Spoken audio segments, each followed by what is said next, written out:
السلام علیکم۔ جو آج میں آپ کو کہانی سنانے جا رہا ہوں وہ ہے ماں کی دعا اور امانت۔ ایک چھوٹے سے گاؤں کے کچے راستوں پر صبح کی اذان کی آواز گونج رہی تھی۔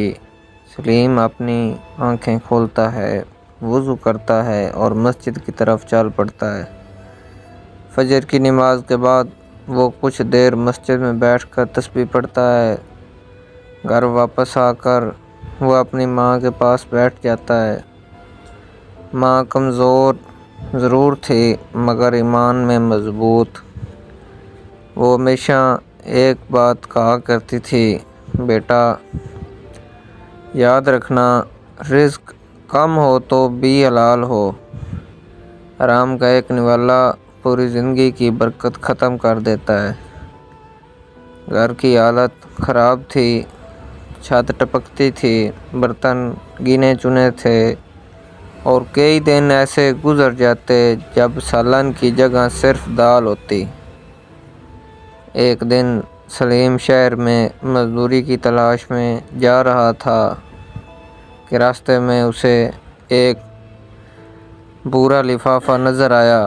اس نے اٹھا کر دیکھا تو اندر بہت بڑی رقم تھی، اتنی رقم کہ اس کے سارے قرض اتر سکتے تھے، گھر کی مرمت ہو سکتی تھی اور شاید چھوٹا سا کاروبار بھی شروع ہو جاتا۔ اس کا دل زور زور سے دھڑکنے لگا۔ شیطان نے وسوسہ ڈالا، اللہ نے خود دیا ہے، لے لو، تم بھی تو مجبور ہو۔ مگر فوراً اسے قرآن کی آیت یاد آ گئی، بے شک اللہ تمہیں حکم دیتا ہے کہ امانتیں ان کے حقداروں تک پہنچاؤ۔ اس کی آنکھوں میں آنسو آ گئے۔ وہ لفافہ ہاتھ میں لیے کھڑا تھا جیسے کوئی جنگ لڑ رہا ہو، نفس اور ایمان کی جنگ۔ اس نے لفافہ کھولا تو اندر ایک پرچی تھی جس پر لکھا تھا، جامعہ نور الہدیٰ مدرسہ، یتیم بچوں کے فنڈ۔ سلیم سیدھا اس پتے پر پہنچ گیا۔ مدرسے میں داخل ہوا تو ماحول خاموش تھا۔ ایک بزرگ استاد پریشان بیٹھے تھے اور چند بچے آنگن میں خاموش کھیل رہے تھے۔ سلیم نے پوچھا، کیا آپ کی کوئی رقم گم ہوئی ہے؟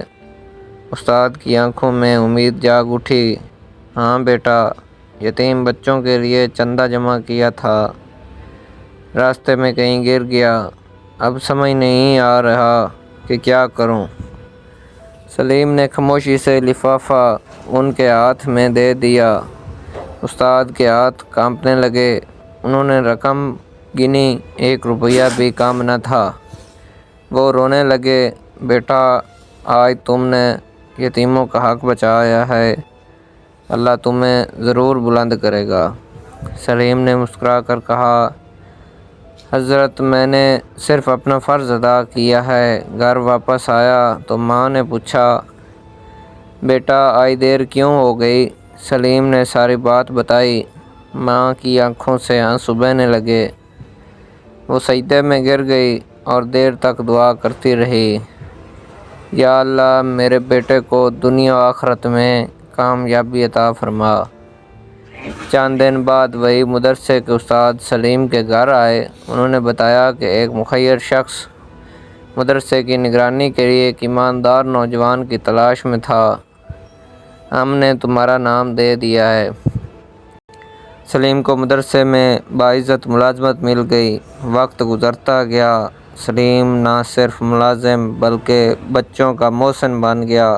اس کے گھر میں برکت آنے لگی، چھت کی مرمت ہوئی، ماں کی دوا باقاعدگی سے آنے لگی۔ ایک دن ماں نے کہا، بیٹا دیکھا اللہ دیر کرتا ہے مگر اندھیر نہیں کرتا۔